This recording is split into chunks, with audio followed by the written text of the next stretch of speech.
Well, good evening, night owls, hockey fans, weirdos in general. Welcome to you all. Welcome to another exciting, action-packed thrill ride that is Bourbon and Boarding. Yeah, we could just call this episode Double Overtime, I guess, right? Double, quadruple overtime, Bourbon and Boarding, yes. It looked like the game tonight was going to last longer than this show, but they decided not to go the distance tonight. Yeah, so. Neither team's able to score worth a crap, so. Well, that's right. It kind of made me think of this clip. Sleep well knowing you don't suck any less than we do. I think that's the Florida Panthers to the Carolina Hurricanes. Yeah. So, good evening, Brahma. How are you, sir? Doing pretty good. It's been a long week. I've done a lot of shows this week, so I'm ready to get to sleep in a little bit tomorrow before church. So. But this is going to be a 6-hour show. It's triple overtime tonight. Yeah, I could see us doing that. I can't see you doing that, but I could see us doing that. I wouldn't make it past 1 a.m. We'll work on shifts. We would also like to bid a special welcome to a new guy to the show, but not too many of you out there, I hope.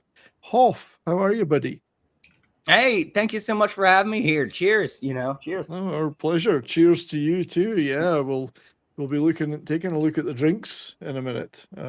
Yeah, I appreciate you having me on. I had Brahmabull on my show Hoffcast last night. It was a great episode. Anyone watching, check it out. If you like Brahma, check it out. It's not hockey related at all. I mean, a little bit at the end, but we go that might get you another 2 or 3 viewers if you label it if you like Brahma at all. We'll have to get the link. I'll lose subs. I'm kidding. We'll get the links in the chat shortly, but we've got no producer on this show, so nobody ever takes responsibility. So somebody will do the link. Some mysterious third party will do the link. Sooner or later, it'll just appear there. It'll just appear from nowhere. Yeah, just search Hoffcast and you'll find it. You'll find it on Hoffcast on YouTube. So what were you talking about last night? I mean, what was the 3 hours worth about? We went kind of all over the place, but the main topic we were talking about was a set of books called The Three-Body Problem. It's a sci-fi. Oh, God. That's the video I made today. I was talking about you before the show. Oh, really? I finally made the video about the 3 books that series. Yeah, that's what we were talking about was the 3 books. Wow. I just got done reading them and thought they were fantastic. And so you might love the show. You might love the show. Well, you'll love my video when I post it tomorrow then. Absolutely. Yeah. And then we may have to do a live thing on it at some point. We should. Yeah, I actually did a video about in fact, I did a whole show about the Chinese television adaptation of it in Chinese television. Slow. I've watched a bit of it. It's like 30 episodes long, but they pretty much stick with what the book said. Very faithful to the book. I think they could have ditched about 5 episodes and tightened it up a bit, but there's only so many shots of radar stations in the Maoist era China that you can take, Like, okay, I've seen this now. Yeah, I get it. But the stuff at the end, well, no spoilers, but the boat at the end. The books are pretty, I mean, they're good, but they're a little bit dense. So, I mean, I'll have to do another reread to make sure that I actually caught everything the way I think I caught it. Yeah. But I've also watched this guy on YouTube called Quinn's Ideas. He does deep dives in the sci-fi books like Dune and these books and a few others. And he does some great breakdowns on it. So good. You can check those out as well. But not before you check out 70s. My video will be the one you need to watch if you want to know what these books are about. 12 minutes, nothing deep. It's 12 minutes. Even that's long. I mean, nobody watches a 12-minute video on YouTube, for God's sake. Brahma, that book that I was telling you about last night, the Prox transmissions. I don't know if you have like a P.O. box or something, but if I get a copy of that, I'd send it to you, man, because I think you'd love that book. I really do. I don't have a P.O. box yet, but we can figure out something, yeah. Or if I can find a PDF online, I'll just maybe send it to you if I can find that. But yeah. Cool. So before we continue any further, I would like to say hello to everybody in the chat here on YouTube and over on Rumble, Brahma's Rumble. There's a nice little crowd over there. Smokey, Crimlon. Indignant Desert Birds. Indignant Desert Birds. That's a new one to me. New to me too, but welcome. Yeah. And over here on YouTube, we got Sumo Orange, who seems well. We're going to take a look at our brackets later because they're even worse than they were before. But Yeah. Florida winning the cup, nobody picked that one. Someone's got some comments about the Blue Jackets, which I believe is your team, Hoff. Yeah, the Blue Jackets, the team that always disappoints us when they're supposed to do good, then always surprises us when they have low expectations. Welcome to my world. Welcome to the last 2 decades of my life. I've been a fan since 2003, and it's not been a fun 2 decades being a fan, except for maybe like 2 or 3 years were fun. Didn't you guys sell, or didn't Bobrovsky go from you guys to Florida? Yeah, that's why I was talking to Brahma last night. That's why I said I'm picking Florida to win it too, because he I played really well tonight. Yeah, I'm telling you, they're already calling him for like MVP or Conn Smythe or whatever, even before the series is over. So, yeah, for sure. We'll talk. And I'm a little bitter that Bobrovsky left. I wouldn't be. I'd be majorly bitter, but I wouldn't be a little bitter. I'd be big bitter. Good evening, Mike DiCarlo. We're certainly going to be talking about the Leafs again. We can't go without a week without respectfully talking about something the Leafs. happening with them. Yeah. The show that welcome back, my friends, to the shit show that never ends. The Toronto Maple Leafs. Right. So Crimlon is here. Smokey's here on this side too. Well, welcome to you all. We'll check in with you guys regularly. Don't worry. And what are we drinking tonight, gentlemen? So let's start with you, Hoff. You go first. What have you got for us? All right. Well, as I was saying yesterday, I went too late to the liquor store last night, so I missed out. So I went today, and I was looking for a good bourbon, bourbon and boarding, and I wanted to get an American one, man. So I was looking at the shelf, and bottle caught my eye. I found this Woodinville. It's straight bourbon whiskey. It's from Washington. It's what 90 proof is what it is. Yep. And man, it's got aromas of creme brulee, as well as rich caramel, dark chocolate, and vanilla bean on the palate with a sweet, lingering finish, and it is delicious. It's absolutely delicious. Nice. I'd recommend. Sounds sweet. I'll have to keep It's not too sweet. It's not too sweet. It's not too sweet. It's not at all. It sounds like it, but yeah, it's not. Did you say you had a problem with a liquor last night? A late liquor? You should never have a late liquor. You should always have the liquor earlier. Yeah, start on the front end. Couldn't resist that one. Brahma, my friend, what have you got for us? I'm pulling out the I've had it a few times on here, but Smoke Wagon Uncut the Younger. So this is the 4-year version of their high-end uncut and unfiltered, and it is 58.97% alcohol by volume. So yeah, it's a bit of a heater, but this stuff's great. If you see a bottle of this, the high-end one is about $80-$90. This one runs about $40 to $45, and it's just as good. Well, not just as good, but it's good. well worth the $40. It's so good, it's causing smoke to rise out of your screen. Yeah, that's so what happens when it's I actually heater. use an ashtray instead of just putting the cigarette up like this. Yeah, and I'm going for an old standard one you introduced to me, which is virtually the case for all of the bourbons, of course, which is the Buffalo Trace. I picked the bottle that had the least in it so I could try and finish it. I might finish it tonight. There's probably too much in there. That's a bit to go, but I've done that much on a show a few times. That's not 3 fingers. That's a whole hand left in there. I've got thick fingers, so you may need a straw to get through it. So I need a straw to breathe tomorrow if I drink that one. Yeah. Yeah. So anyway, I hope you're all having a nice sip. Responsibly drinking in the audience. We want responsible drinking. Yeah, we're responsible because we know we're not getting out of these seats for the next few hours, and then we're going straight to bed. So same, yeah. Sumo has clearly been boycotting woke booze companies for quite a long time now, and he's continuing to boycott them. He was ahead of his time. He was ahead of his time. Yeah. So yeah, it's a little bit quieter at this time of year of the show because of less games. We do have some clips. We do have some old vintage stuff. we've got some commercials. A couple of different ones. Nice. Maybe one or two we've seen. We've got some commercials and some new little reaction clips. And a stuff couple like- articles. And a couple of articles. We've got stuff like that. Come on, do you want to see my new chainsaw and hockey mask? Oh, sorry. What am I thinking? That's how my daughters felt through most of their lives. The hockey mask. Yeah. There's another advert out there which I didn't have time to clip because it was amongst a lot of other ones with a guy putting a hockey mask on in a sports store and going mental with a pretend chainsaw. And I have no idea what the product was. I didn't have time to clip it. That's funny. So last week, last week at this time, there was still one series to be decided, which was the Stars Kraken. And after the Stars had got their ass kicked in Game 6, I was like, oh, God, here we go, you know. Actually, they turned up. They actually turned up, played really well. Because they do one game on, one game off, the Stars players. You know, one game they don't try, one game they try. That's their pattern, you know. So the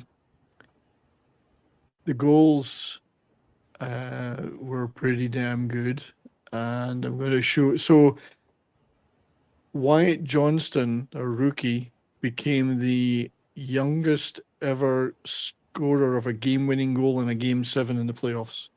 It was his 20th birthday on the day of the game.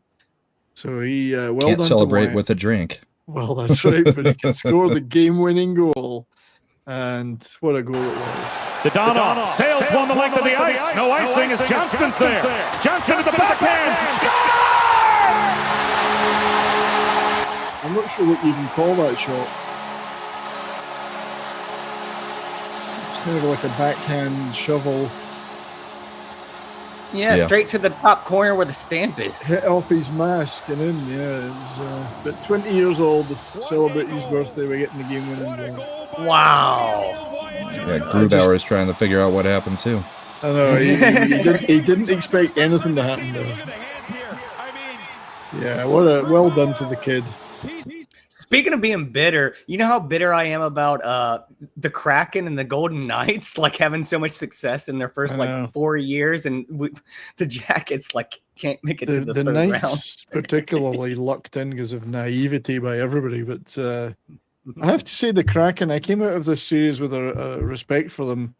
Fast team, play well as a team together, very fast, very relentless, great forecheck. They play well with a lead. They do. But yeah, there must as Wyatt Johnston, he lives in Joe Pavelski's house in Dallas. He bunks with Joe Pavelski. So I don't know what it is they're eating, but but it's working because Pavelski got the franchise record for goals in the series with 11 goals in that series. So yeah, he was pretty good in that series. Yeah. Well, you get 4 in one game. That's gonna help raise that tally a little bit. That's right, so. yeah. Well done, Even Captain if you America. lose that game. Yeah. Well, he did lose, which is bizarre, but well done to Joe, but well done to Wyatt Johnston. He's kind of gone under the radar quite a bit because of Benny is, but yeah, Matty Benny is, but he might be able to afford his own place after this showing. He might get enough money on his contract to get out of the basement. Entry level salary, but and this is it. Yeah, It's his rookie year. That's like when Sidney Crosby was like when he was young as a rookie. He's living with like Mario Lemieux in his house. Yeah. Like, yeah, it's not uncommon for a rookie to, get a room in one of the houses of one of the team players. Yeah, it's a good idea, really. Yeah, good idea, and it's working for Johnson. I mean, I see the videos of them training together on the ice, doing the tips because that's obviously Pavelski's thing. Is tipping them in, and Johnson's practicing that with them all day too. So I think hopefully he's got a bright future. But yeah, so they made it, and I guess we'll just have a quick look at the brackets. And that consolidated the conference finals or conference championships. Yeah. Oh yeah, the Stars Vegas, Stars Golden Knights, and Florida Carolina, which we're obviously going to talk about the games that have happened since. But just checking in on the brackets, so that kept Kangarooster looking good. He's the Yep. only one that can have a got- champion. they can have a champion. I don't think his tiebreaker looks good though. Total goals scored in a Stanley Cup Final Series 24. There's going to be a lot more goals than that if Dallas make That's it. 'Cause That's calling for a sweep. yeah, that's That's pretty a tight. 6-goal-a-game sweep right there. Yeah, he's not going to need a tiebreaker in our league, of course. No, But yeah, he's no, I'm still pretty in there. sure he's got this one pretty much wrapped up. There's Yeah, not I'll- much that anybody can do. This Carolina isn't looking quite as good now, though. I have to say. So Not after the past 2 games. No, they're just But- not getting it done. yeah, Mike D is still at number 1 though with the actual points earned to date. It's just there's Mhm. no way the ceiling of Kangarooster is far too high. Unless Chat he bracket- doesn't get a single pick right in So the- in this the chat- round. That's right. The chat bracket has only got 1 of the 4 Yep. finalists. So I'm sorry, chat. You blew it. You had 1 chance. You blew We all blew it. it. Well, I'm at 9th, so that's not very good. But yeah. Well, we'll certainly see what happens by by next week. But yeah. So Looks like a there was Kangarooster most likely win though, I so think Kangarooster's gonna win. Yeah. he'll get the So prize there- of absolutely nothing. He gets to win bragging rights next year if anyone could even remember by this time next year. I mean, the thought of a kangarooster in real life, like a legitimate creature, scares me. Scares Culture Yeah. Casino too. He's not a big fan of cocks. He's And when well, they get that big, I thought he liked the cock, so well, he exclaims at the cocks. he exclaims. So there was a few news articles this week, which we're going to kick off with. Obviously, the Coyotes, the Arizona Coyotes, are in trouble. Yeah, The arena proposal defeated by a public vote. and they've already, I believe, announced that they're going to play in the college arena again next year and see how Mullet. it goes. The grandly named Mullet Arena. Yeah, I actually the immediate The what reaction was arena? the Mullet. MU. Oh yeah, I got a hockey haircut. Yeah, I got a I was hockey gonna haircut. I got a mullet. Yeah, they Yeah. could call it the Hoff Arena. Yeah. Could they? Yeah, they rename it the Hoff Arena. Yeah. The immediate reaction was, of course, well, that's it. They're leaving, but they've and they probably should. They probably should. They've announced they're sticking it out for 1 more year. Bettman is not going to give up on them in a hurry, given everything he's done to keep them there. Yeah, But Bettman's yeah, full of stupid decisions, though. This thing is, well, it was Tempe. It was obviously people that live in Tempe that could vote on this thing. Only 29,000 ballots. Well, I guess there was another 300,000 arrived at 3 a.m. But I took a look at the proposals, and it didn't seem that bad an idea.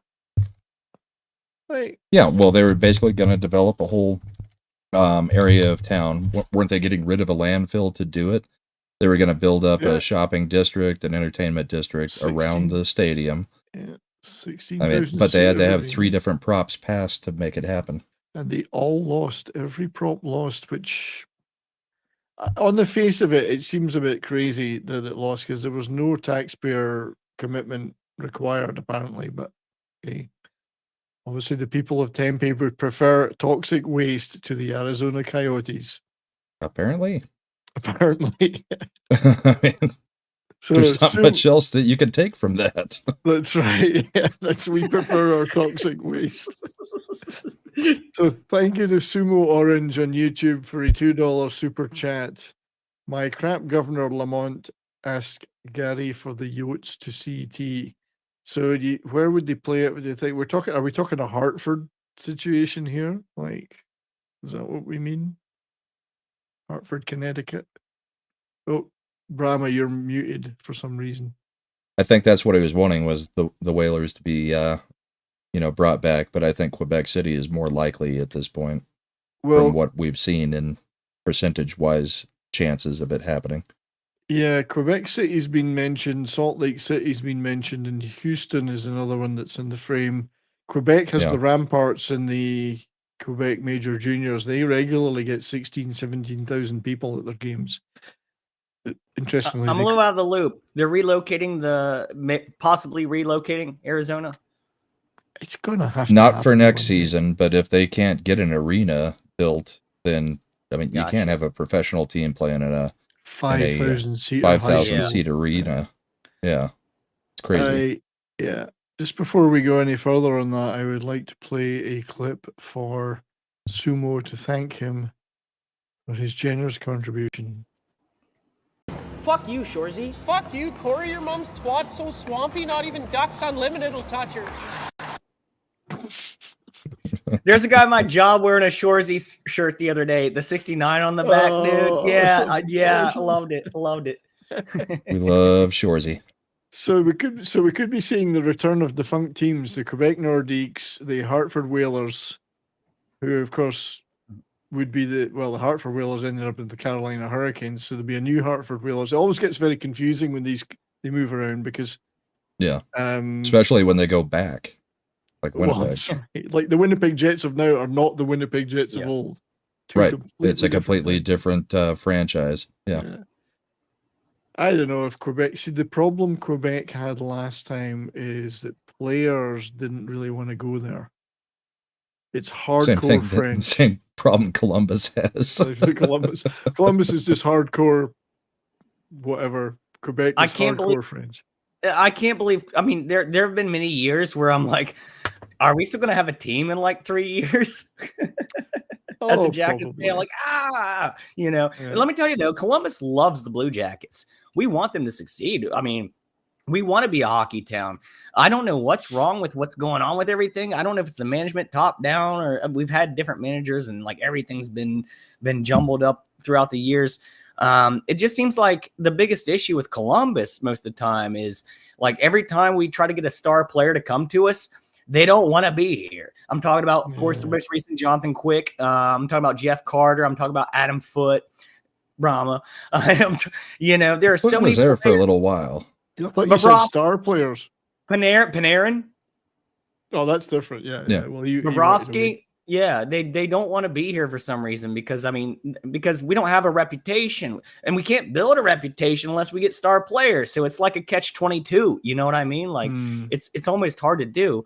And even when we develop people, dude, Pierre-Luc Dubois was one of my favorite players, man. I wanted him to be a franchise player. I wanted him to stick around. He didn't. And that was a shame, man. I'm not saying he's like a superstar, but I did like him. I don't think it's necessarily the team that's the issue. I think people just don't see Columbus as a flashy place to live as a player. Exactly. They want to be in one of the bigger markets, the bigger cities, and not only that, they want to be in LA. Luxuries of that. Yeah. They want to be in LA. They want to be in New York. They want to be in Florida. They want to be on the beach. Some they of the want to see Arizona beautiful women. players. They got tons of money. That's what it's about. And Columbus, we're just here in like the heartland of America. Columbus is a great place to live, by the way, but maybe not recently because of the police force. That's a whole different discussion. But I mean, it's a great place, and like Nick Foligno, he really loved being here, and Cam Atkinson, they loved being here, and it's a shame that they left. But I felt like they were really like Clayton Keller wants out of Arizona. You might get him. You can get some of their players. Yeah, get some of the Maple Leafs players. You might get a new GM because there's a GM on the market apparently. But it's a shame. But I guess what you got to do is you got to find those players that are ambitious and keen to build a reputation, and they don't care. Draft a whole bunch of Ruskies. Yeah, I'm not sure if you guys are familiar with Kirill Marchenko, who played for. He's a rookie. He was a rookie this year for the Blue Jackets. I remember the name. And he was like, he was one of our highest scoring rookies in our franchise history. And he had a hat trick, man. He was killing it. He's kind of an Ovechkin type, not like as good, but he kind of reminds me of him. I think it's great though that you've got Blue Jackets have got supporters, committed supporters. I think everyone wants to win, but at the end of the day, having a great community and a great club spirit is equally as important. Not everyone's going to win anyway. So yeah. Good luck to you. It just sucks being in the basement for 2 decades, except for maybe like three years. And if you had, Yeah. if the NHL liked you, you'd get the #1 draft pick. I mean, No. yeah, Gary Bettman's got a thing in his phone. He's going, "Who is this team, Columbus? Do we have a team in Columbus?" You know, it's like- No, Chicago. Yeah, Definitely starts with a C. Chicago? Chicago, yeah. What you need is more crime. You see, then you'd get the #1 draft pick. no, we're getting more crime around here. We are. That's why I was just well, talking there about you our go. police You're force. on the That's rise. why I just mentioned that. So You're yeah, rising. we are getting more crime. Yes. We don't have We enough. just can't compare we- with Chicago's crime rates yet. Yeah, we don't have enough sexual predators on our team. Yeah, You rookie numbers. You got to pump those rookie numbers. Allegedly. Yeah. But it was the same. Just to finish this thought, it was the same in Quebec. The Nordiques, because of the hardcore French language thing, players did not want to go there. There was players drafted that refused to go. Yeah. Like, I'm not going up there. They're going to make me speak French. I mean, who wants to live? It's a beautiful city. Don't get me wrong. Quebec City, gorgeous, but it's hardcore French nationalists. So good luck. Well, was that speaking the English. issue with Lindros? Yeah, did Yeah. not want to go. No, it would refused. Draft me if you like. I'll sacrifice my career. I'm not going. So Yeah, and instead it made 2 cups for Colorado. yeah, but Worked you out. know, it was a moot point because the Nordiques moved anyway. So Yeah. Colorado. I always thought the Nordiques had some of the coolest jerseys with those, the fleur-de-lis and stuff. Man, they were cool. Well, actually, I'm jumping ahead, but it was on May the 16th. It was the date they played the last game. It's the anniversary. It's May 16th, 1995 was the last game, and it was against the Rangers in the first round of the playoffs. I'm going to play a little bit of this. I'm jumping out of sequence here. You see what you've made me do? Producing on the fly.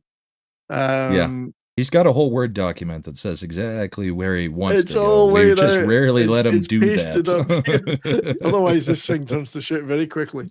So yeah, May 16th was the last game they played, 1995, New York Rangers.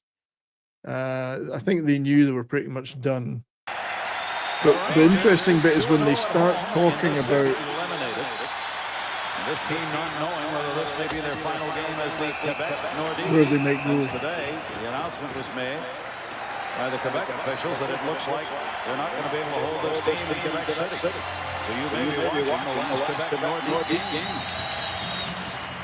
150 remaining. Really interesting that this team may be moving to Denver. Denver. The Devils may be moving, and they were one time in Denver and moved from Denver. Winnipeg may go to Minnesota, which has had 100 and we'll get So that was interesting because they talked about, well, they might move to Denver. Well, yes. Yeah, Then and they the talked Devils about- had moved from Denver. That's right. So the Devils had moved from there, but then they said the Devils might move. Well, that didn't happen. Then they Nope. went on to talk about the Jets going to Minnesota. Well, Winnipeg. that didn't happen either. They went, but not to Minnesota. So it was quite interesting discussion they were having. But that was the last. Although the Winnipeg folks are still trying to raise private money to keep that team there. Yeah, so that was the last one. Rangers. Nice jerseys though. By the toe, Reimer in the corner, minute 40 left to go. And yeah, bit Yeah. of history there, I guess. It's And then it was over. And Then then they it was won the cup over. the next year in a different city. in a different city, yes, with an injection Partially of. thanks to the Lindros trade. Mhm. And Montreal really pissing off Patrick Waugh. Like pissing off, as in I'm quitting from the bench, pissing off. Yeah, walking up to the GM and demanding a trade on the spot, saying, I will never play for this coach again or this he was team always, again. he's always a hothead. I've seen the fight videos, Patrick Wall. Yeah, but he had already won 2 cups with Montreal, including, I believe, the year before. And yeah, they left him in that game to get slaughtered, and he was just like, nine, "I'm out." nine Trade goals me or now. something. Or, Yeah. It was talk about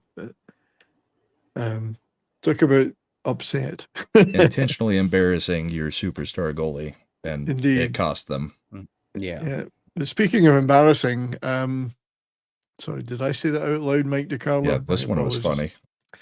So the Leafs, I didn't see this coming, to be honest. I mean, they had all their post post series ejection videos, and Dubas, I guess, according to Shanahan, yeah, they were going to make a deal with him, and then things changed. He Yeah, Shanahan was his on hand. board with keeping him around, and then he opened his mouth and said, "Yeah, I don't know. We'll see." And then they Yeah. reopened negotiations, and Shanahan was like, "Yeah, never mind."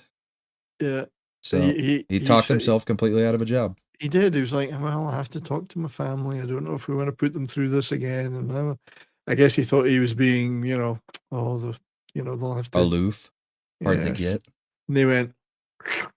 I mean, Yeah. after all, let's face it. I mean, I can't understand Toronto's actions because he had the most success of any Leafs GM in 19 years. Yeah, he won one series It's and then got slaughtered. TZ I mean, Burton says huge he's gonna success go to rate the over there. TZ says he's going over to Rumble, which is great. Yeah, he's already over there, but Yeah, I don't know. We said something maybe annoying, but Mike seems to have disappeared. I don't know where Mike is. I want Mike's comment on this. I want he Mike- just what- said Shanahan thought the deal was done, and Dubas came back with a high counter offer. Counter offer. Right. Okay. So yeah, he talked himself out of it. Does that mean he really wanted to be out of it? He just didn't want to say it. Maybe 5 years.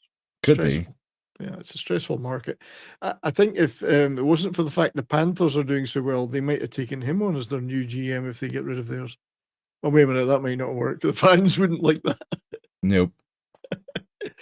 That would not play well. That would not play well. So, Mike, I don't know who you're thinking might be GM. I mean, there's going to be a lot of contenders, that's for sure, but they've got whoever it is, has a weight of expectation on them.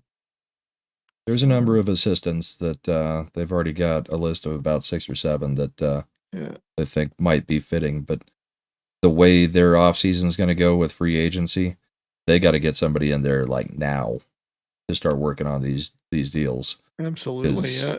They're going to have a lot of defection, I think, this year. Yeah, and as somebody they were saying in this article, the press conference, Shanahan's press conference wasn't normal. He went into great detail. He didn't just say, "We've parted ways, thanks for your effort, blah, blah, blah." He went into a lot of detail. So No, did he go off script?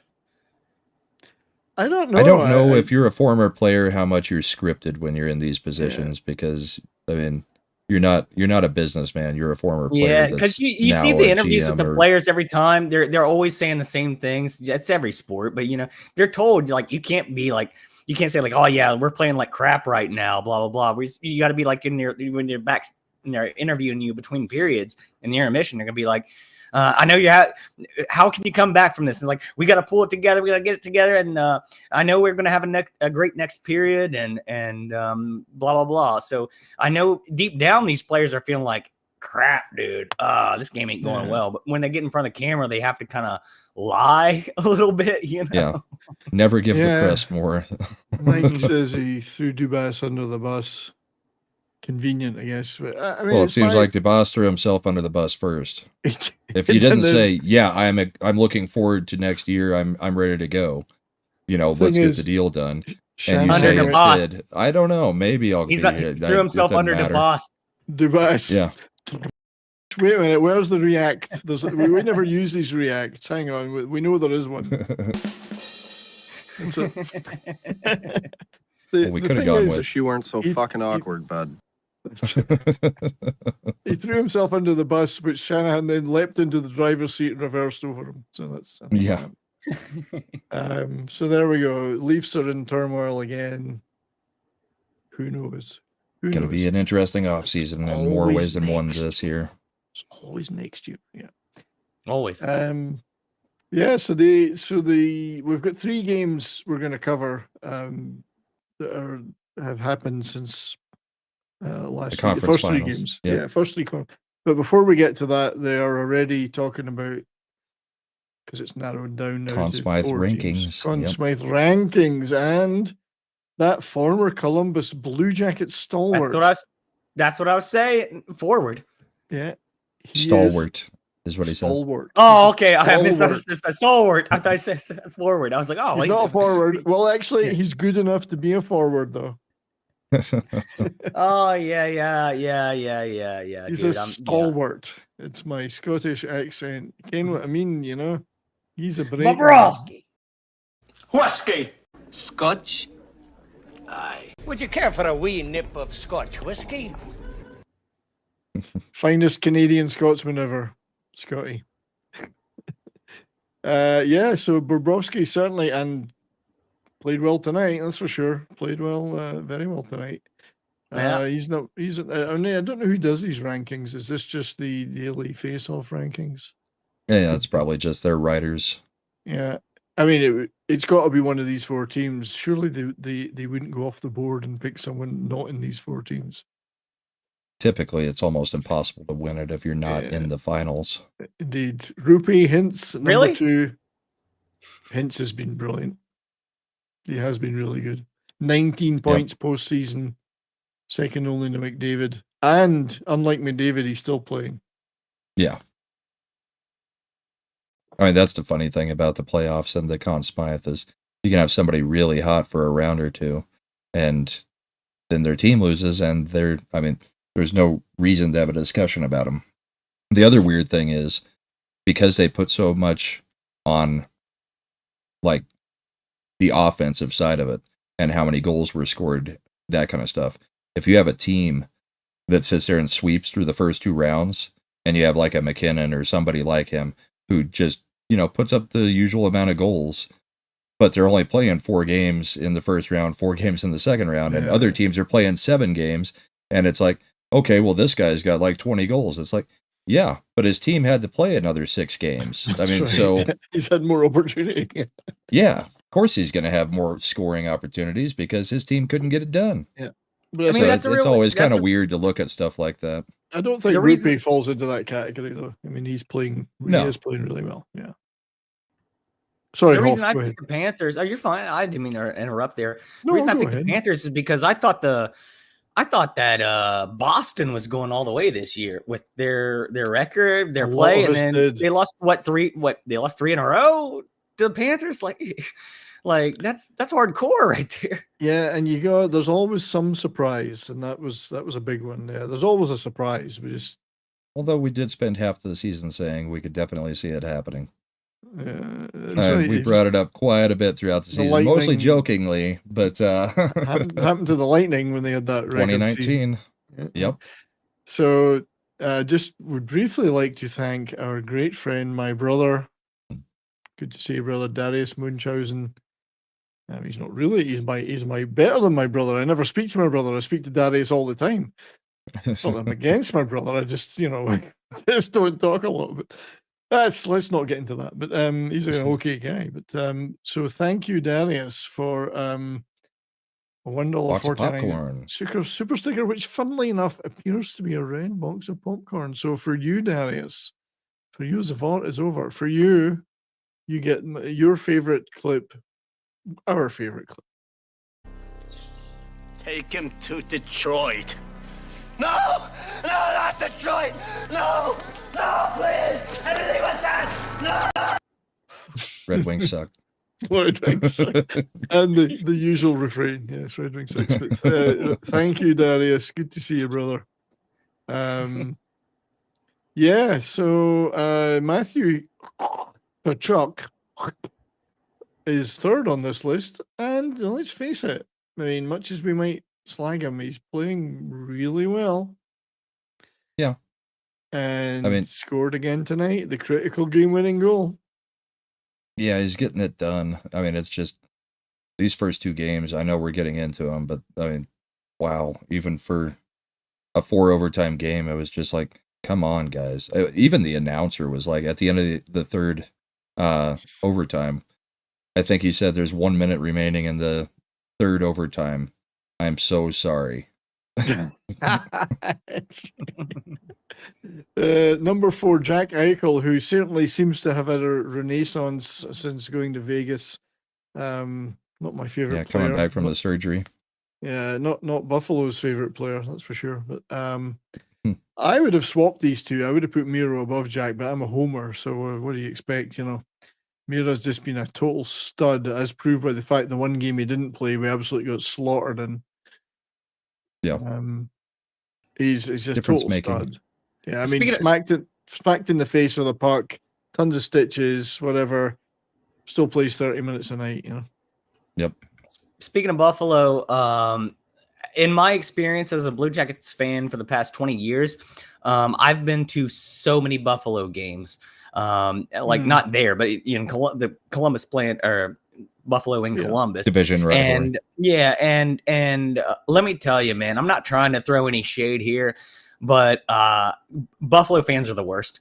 They're the worst I've seen almost every team play against the Jackets over the past 2 decades. Buffalo fans are, I'm not going to get offensive, but they're the worst. They're the worst fans that you could ever have in your arena. I'm just going to say it. I'm not even sugarcoat it, but yeah. Interesting. In what way are they just offensive? Not even. They're okay. They get drunk and they're rude and they don't have a filter on their mouths. And we even had a bigger rivalry with Pittsburgh. I felt like, and it was a bigger thing. But Pittsburgh fans are a little bit more respectful when they come to your arena. Unlike Buffalo fans, they come to your arena. I was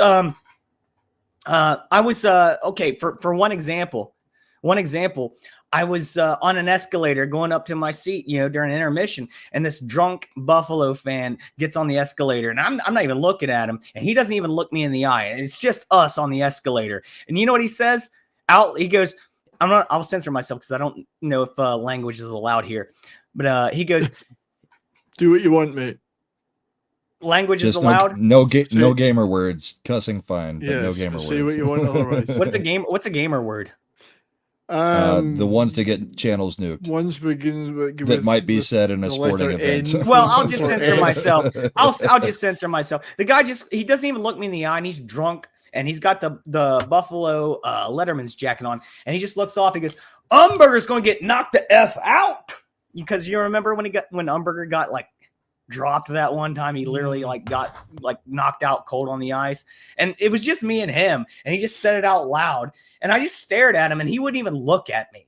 He wouldn't look me in the face to say it. He just said it over, but he knew I was there. That's just one example. That's just one. There's many. If you lived in Buffalo, Huff, you'd be miserable too. I mean, come on.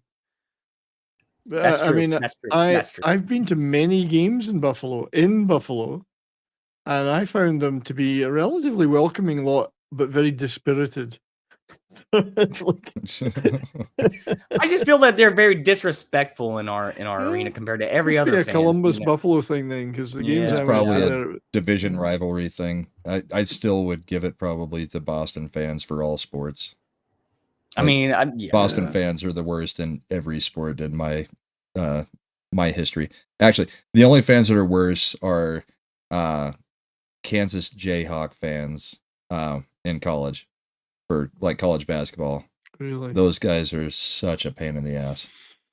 I would say a different sport, but the most obnoxious fans I've ever had to deal with are fans of Glasgow Rangers and Glasgow Celtic, the two Scottish football teams. Sporting a team from outside of those two, they are the most obnoxious gits.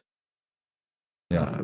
But Buffalo has its charms. I mean, they're not visible, but I'm just coming from experience. I've seen Buffalo play in Columbus probably over 10 times, and every single time it's not the same crowd that comes in the rest of the games. I know. Okay, so most of the time I don't notice the other fans. I do maybe, you see them a little bit, you hear their opinions or whatever. Buffalo fans, they're just obnoxious, dude. They just don't care.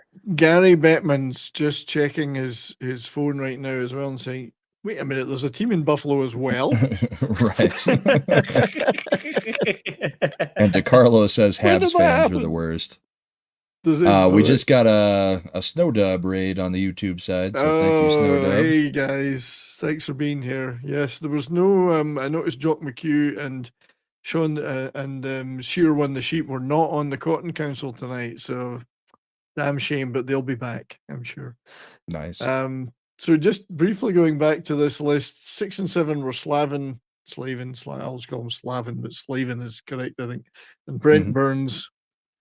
the lovely Brent Burns. And like Brent Burns at number 8, Joe Pavelski, these are things that neutrals, these are guys neutrals want to win a cup. So they can't both, though. They can't both. But I don't know that you put Brent Burns over Pavelski for Conn Smythe possibilities there. Likeability, maybe, but not Conn Smythe, I don't think. Yeah. And then Mark Stone, I don't know. Mark Stone. Well, Vegas is out, so. How many years does Pavelski have left? Well, he's got a contract for next year. He signed another 1-year contract next year, quite a big one as well. It's not. If he's still putting it up, let him go. He's had one of the best seasons he's ever had.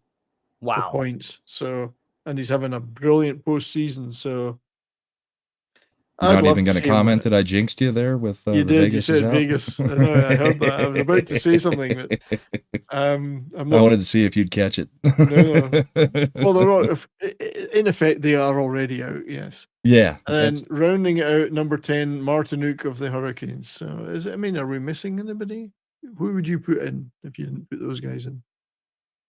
The running. That seems about right. I mean, I would rearrange some of these, but that's probably about right for who's got a chance. But really, it's only about those top 3 or 4 that have a real chance at this point.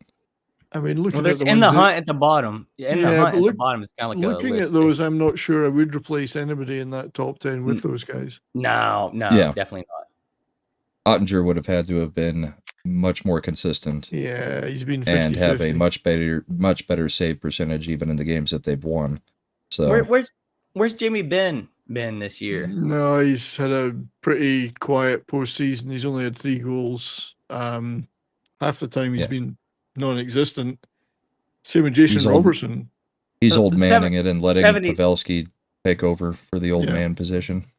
70s. I saw this funny picture today of it was a game what was it, night or two ago, maybe it was last night's game. I don't know when last time they played besides tonight, but the last time they played the Golden Knights and Dallas played, dude, apparently Golden Knights made Jamie Benn sit on a bar stool because the bench isn't big enough. It's funny you should mention that because I have that picture right here. That's it. That's the picture. He's sitting on a bar stool. And not looking too happy either. And they were losing at that point, I guess. Nah. That was with his old man lower back problems. That's right. Well, he's had most of his internal organs replaced and bones replaced in the last few years. Right. So he's like RoboCop. We can rebuild him. That stool is actually inserted in him. He brings it out and sits down in it whenever he wants. He's not been that great, I have to say. I would like to have seen more out of him. I think Wyatt Johnston has been far more impressive, the rookie. So Pavelski, Rupe Hintz, and Wyatt Johnston have been the 3 guys getting it done. And Miro's a stud, but the rest up and down. Yeah. Yep. So speaking of games, though, we had the 3 games we've had so far in the conference finals. Game 1 of Panthers at Canes. The 6th longest overtime in playoff history, 8th longest in NHL history. That's never going to change now, of course, because of the overtime changes. Right, but overtime rules. I love the top one there. Red Wings at Montreal Maroons, March 24th, 1936. Now, contrary to popular opinion, I was not at that game. But I did see it on a newsreel in the cinema. Someone cranking the camera. And here we go over to Montreal for the. So, yeah, the funny thing about this game was, you're about to go to the 4th overtime. Blessedly, we got saved that by 13 seconds. Or no, it was the 4th over. We were about to go to the 5th overtime. About to go to the 5th. And in between periods in the intermissions, they don't have anything to say because there's really nothing happening. That's right. There were a ton of shots taken, but none of them were real danger shots. I get that they're saying that Bobrovsky is playing so well, but in a almost 2 full games of time period there, he only faced like 60 shots total. Some teams do that on any given night's game.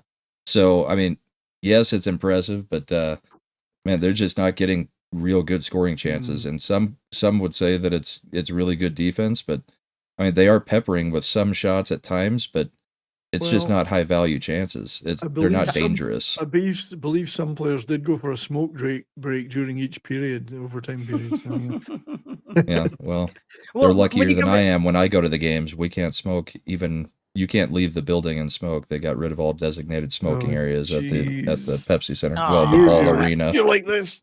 Yeah, that sucks. Yeah, when it goes to overtime, I'm like, son of a. Hey, you know what you need, Brahma? You need to get you some Zen pouches, dude. That's what you need. You ever seen those? I swear by these. I swear by those. They're nicotine pouches. They're tobaccoless, and it gets me through a game. Yeah. I just smack does it for me, but no. So I'm just just kidding.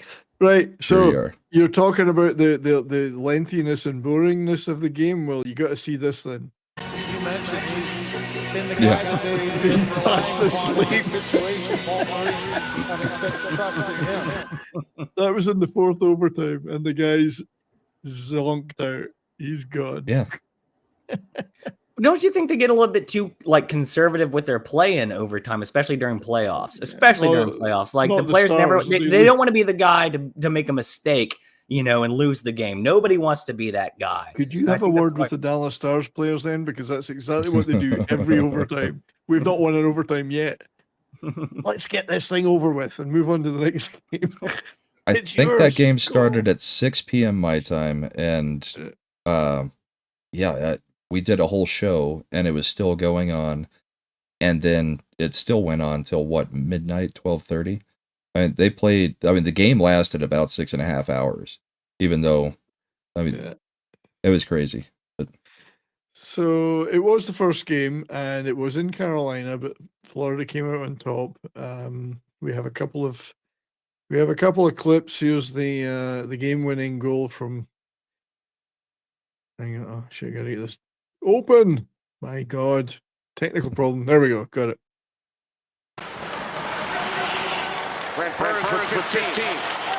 I see the referee's asleep on the ice. And it had to be Kachuk, the overtime winning specialist. Yeah. And then he went down the hallway like Bo Jackson. He did, yeah. Nobody followed him. No one followed him. Speaking of Bo Jackson, did you know he's had hiccups for 2 years now? Did you guys hear that? Didn't hear that. No. Yeah, I saw this article 3 days ago where Bo Jackson has had hiccups for 2 years and he doesn't know how to solve them. He can't get over them. Isn't that weird? That would be hell. I mean, you think, funny. That would be hell on earth. Yeah. Especially trying to sleep. I mean, it's bad enough having uncontrollable flatulence, but hiccuping too. You can sleep through that. Yeah. Maybe your wife can't, but right. If I can sleep through it, I don't care. I mean, that's somebody else's problem. So that was Kachuk. He's the overtime winning specialist, obviously. Kachuk. There was a bit of we're short of controversy this week. These have been very polite games. There was one controversy that we will talk about from last Sunday because it did happen after our show. This is a potential. The White was the player in front there that does clip skates with Anderson. There is some contact there. Does Drury Does Drury get White into Anderson? That's the question. So there was some controversy about that. I have no idea. He backed him into the blue and then into the goalie, but it would have been nice if the game had ended there. I would have slept a lot earlier. That's right. It was earlier on, and could have ended. That was the first overtime, wasn't it? Yeah, that could have ended the game there, but it didn't happen. But we've all seen things not called off for less or not called off for more. Yeah. Crapshoot. Yeah. I think even in overtime, though. Even by then, the team in Toronto reviewing these were like this. Yeah. So Because it Shellback, keeps starting games so freaking late. It's I know they're far too late normally, except for tomorrow. The Stars game starts at like 1 p.m. Mountain Time. oh yeah. Yeah, for some reason it's the first game they've had early. The rest have all been like 9:30 p.m., 10 p.m., whatever. The Yeah, Do you so think Shellback's throw that it back. off throws for players everybody. off?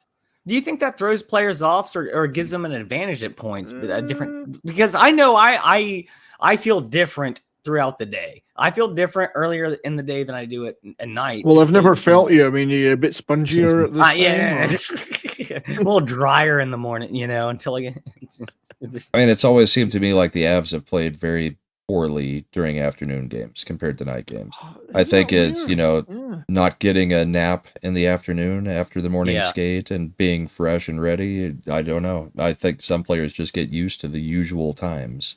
I think so. I think there's always been an argument about if you're from the East, does it favor the West when you play there? If you're in the Central, does it favor the Pacific? Yeah. It seems to. I don't think it really. It evens out. It must all in even all, out they're in the supposed end. to be professional athletes. So. Exactly. Yeah. 70s. I don't know if Sumo's- you know this. I'm sorry. Oh, go for it. No, I was going to say 70. I don't know if you know this, speaking of conferences, but the Blue Jackets we're on the east side of the country, but they were in the Western Conference for I can't remember when it changed. It's probably Well, so were the Red Wings, though. The Red Wings were in the West for a long time. Yeah, and I just remember time. so many games started at 10:30 at night, and I'm like, I can't stay go watch to this. that. I mean, you can't go to that game if you've got a You definitely job can't take your kids to them. No, it's just No. I mean, like we were in the Western, so a lot of the games I watched on TV started at 10:30. Our games here still started around like 7, but I like know every that time, people we have were been playing out there. complaining about the scheduling of these because they've been scheduling them around baseball and basketball and giving those sports priority. That's what I'm saying. We got to talk about Sunday night. Yes, Game 6. So yeah, talk about that. Well, so last Sunday, so we had our show, so this obviously happened after our show, so we haven't gotten to talk about it, but which game was that, 70s? That was your game 6? Closeout game? Game 6, closeout game, scheduled for 8 p.m. Mountain. 8 p.m. is ridiculous for starting a game for the West on a day where there's only one game playing in the playoffs. So, elimination game, they do not cut over to the beginning of the game on ESPN because they have to show the 9th inning of a St. Louis baseball game where St. Louis is up 9-1 going into the 9th inning. Dude, ESPN does not respect hockey. They never did. They never will. And Bettman's a fool for dealing with them because this is not the first time ESPN has had an issue this year with hockey. Stephen A. Smith made comments earlier this year about, well, who cares about hockey? I mean, that's their flagship guy talking about a sport that has an exclusive deal with ESPN. But how do you not cut from a nothing in baseball at this point matters at all, and it's a 9-1 game for a closeout game in the playoffs of a sport? That's absolutely insane. Yeah. The only worst thing would revenue. Yeah, the only worst thing would be the WNBA getting favored over you, but Yeah, or cornhole. But that's on ESPN too. No, it is disgusting. I mean, look, this is the disdain they have for hockey. I hate ESPN anyway, and their coverage has been awful. I mean, the commentators are terrible.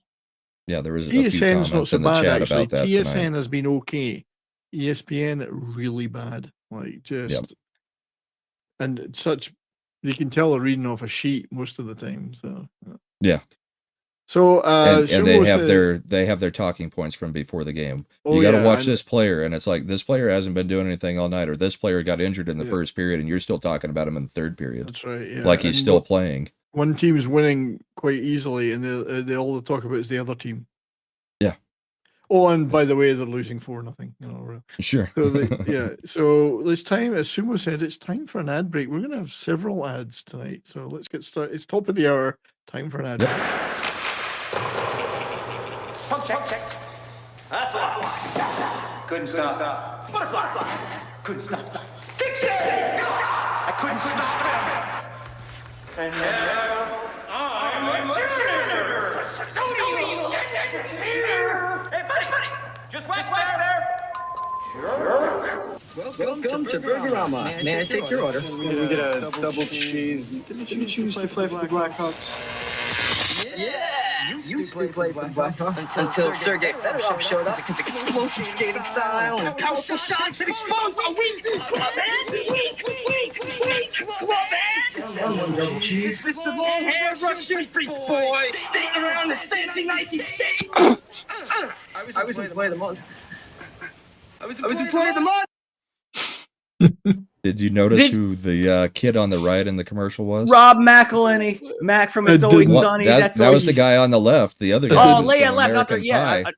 I didn't know the guy on the right. The guy on the left, I was staring at Rob Mac. Rob McElhenney was on the left, and the guy from American Pie who gets with Stifler's mom is the other guy. Right, yeah. Sorry, I didn't see that. I'm trying to find him there. I'm trying to find him.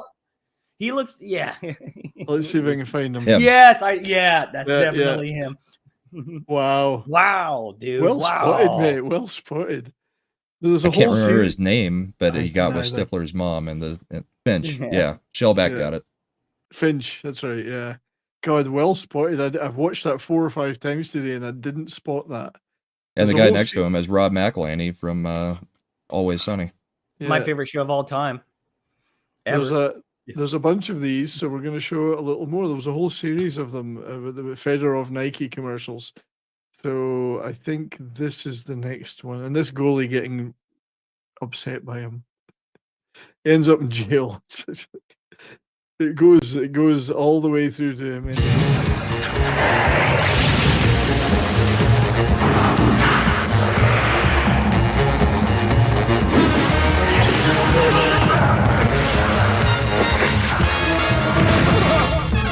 The back position. Oh, what a tragedy!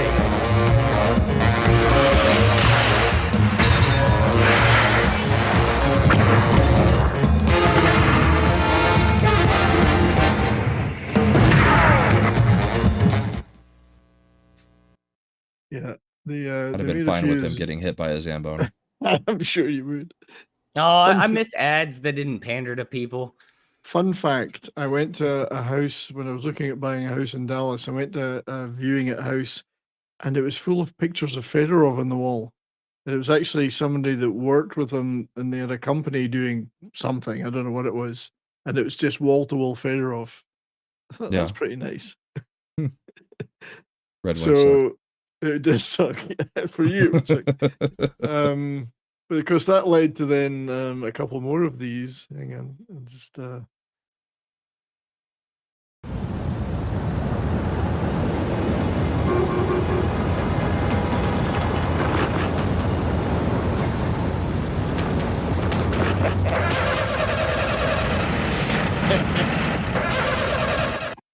Pretty sure we've watched that one before, but this goalie has got a real hard on for him. Yeah, and then. We'll save the others for later. Fedorov broke his brain. Yes, there's a couple more of those. We had Fedorov for a minute on the jackets. That was nice. We had him just for 1 minute. Yeah. That's almost as long as he had Quick. That's 30 seconds. So we'll have another ad break in a short while. So the game we've covered game 1 of the Eastern Conference Final. We've now got game 1 of the West, which didn't go so well for the Stars. It was the valiant go. It was a back and forward game, a game of 2 shitty defenses, I would say. But that one went to overtime. But as I say, the Stars really like to just get it over with early. They know they're never going to win in overtime, so why bother hanging about and just let the other team score quickly? Ottinger's going to wish to have this one back for the rest of his career. Into the Stars zone with it. Centered in front. Stone. Oh, right up the net. Howden trying to tuck it in. Scores! Fred Howden wins it in overtime for Vegas. Goals over. Yeah, that chick on the left was a bit busty. She was. I noticed that. Hard not to. Get forward to here, you'll see just how bad this is. How that went in there. Ottinger just knocked it in himself. To retrieve the puck and get it back into the blue I was paint. hoping we'd see the girl There's on the the left throw again. out front. Stone with a great vision to go to Howe. He pulls it and he bounces. So one thing I have noticed in Vegas is that if you look at the crowd closely, there is quite a few babes. in the crowd. Artificial It's artificial Vegas. chests. So yeah, Vegas came It is away Vegas. with exactly 4-3 winners in overtime. It wouldn't, to be fair, the Stars did equalize with about a minute to go to take it to overtime, but Yeah. not strong enough goaltending. Vegas looked eminently beatable, though, I have to say. Well, They Vegas did is look- basically playing what, 4th, 5th line goalie Yeah. at this point. I They mean, he's look- hot right now, but I mean, it's crazy that they're winning with this guy. Yeah, and we should have been the last 5 minutes of the game. We suddenly realized that if we just pile a bunch of shots on them, we're going to get something, and we did. If we'd been doing that the whole game, it would have been the Stars would have won it comfortably. They just didn't want to shoot. Now, one good thing was that Robertson's been crap during the playoffs, but he finally got a goal, so he's maybe going to switch on like you. That was a super weird bounce off the wall, though. It bounced right off the boards. One of their goals was the same. Bounced off the boards. The guy got the rebound off the board and scored. Yeah. It was just a night of the weird week. As a homer, I'm hoping that Robertson might wake up now because he's been fast asleep for the entire playoffs so far. When that's your top scorer, you need them to do something. So Vegas came away with a win. Pretty even game though, so there's probably going to be a 7-game series, I think. Yeah, it has potential to go that long, and Yeah. and Florida is looking like they may really crush the Canes at this point, but we'll see. I mean, the Canes have been a good team this year. They may be able to take their 2 at their place and move on, continue to do clearly- what you're supposed to do, and then rob a game is all that matters in the I playoffs. think so, yeah. And the game 2 was tonight. Obviously, went to overtime, not as long. Not near as long. Excuse me, but we do have a couple of clips from that. Just because nobody can say we're not topical on this show. Opening goal from Chatfield.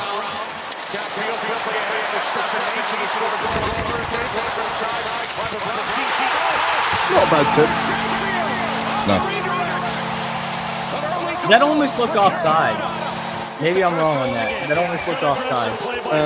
There was an offside one later. I think this was good, but they had a goal. I mean, it was close. It was very close. They had a goal a couple of minutes later that was called offside, so I think that was the good one, though. I only prepared these just before we came on because I was waiting for them to drop. Waiting for the game to finish. But yeah, the Canes could have been 2-0 up pretty early in the first. So, and then and he got a piece of that one. He was unlucky that he didn't get quite enough because it went off of him and right to the post. But then this goal was so good. This is Barkov. Was so good that even the Canes Twitter feed said, "Yeah, got to give him that. That was a brilliant goal." Yeah. No audio in this one. But good, because we're getting a little echo either way. I'm not sure why. I mute myself every time something plays, so I don't think it's me. I think it's the typical sharing video thing that happens in StreamYard and here. Yeah, so pretty slick goal, some good hands. Even the Canes Twitter was like, "Oh God, that was good." Yeah, fair play. But Nothing you Bobrovsky can do was there. Bobrovsky was on his game, which helped. This save is pretty damn good. Or is this the same one? Sorry if I just. Oh no, there we go. No, that was the save. That's the save. Yeah. Not all the way across, barely did. got it. I mean, Barely got it. That is like amazing. Blocker save. And I'm bitter, and I'm still bitter. Well, when you think about it, though, when Bobrovsky first moved to Florida, he wasn't doing that well. I mean, there was a couple of years there he was like, they were saying. Yeah, they Yeah. thought This you was guys such got a- better into the deal because he was playing poorly. Yeah. But now, Yeah, I always knew not to let him go. I always knew. so the game winner came in normal overtime, one overtime. And it was that guy again, Upchuck.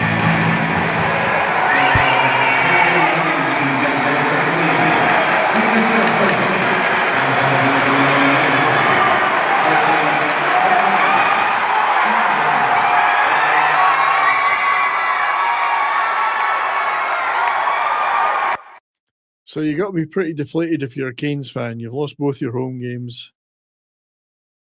Kachuk seems to be a overtime. Yeah, that's right. goal Those were the scoring home machine. games, so they have to steal them from Florida at their place.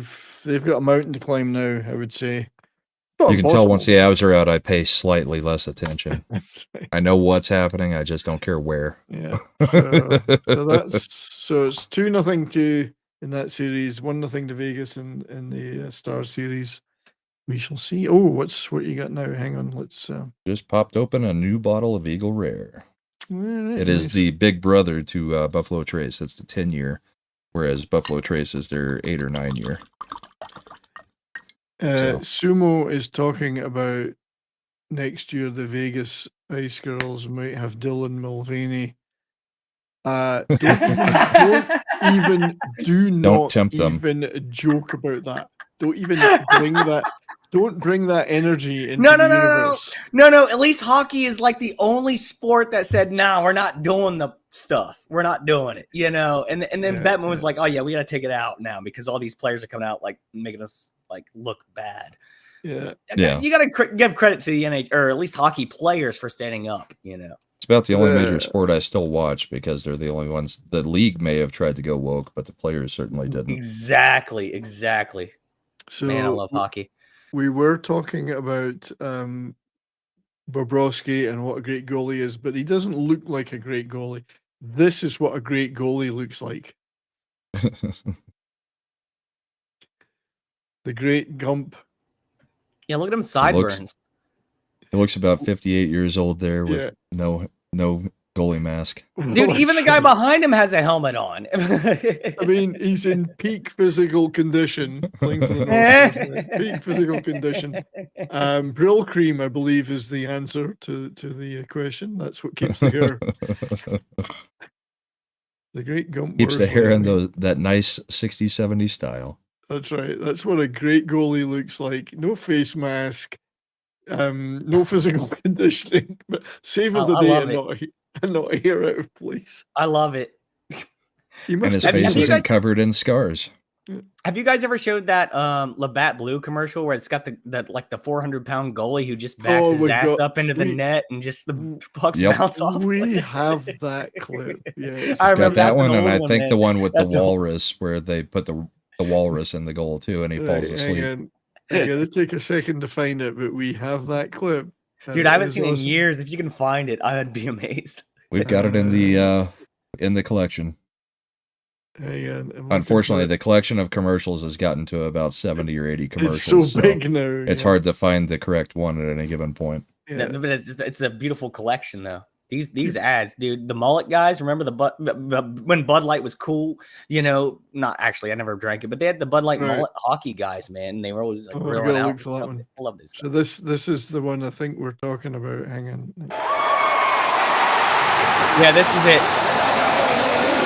Oops.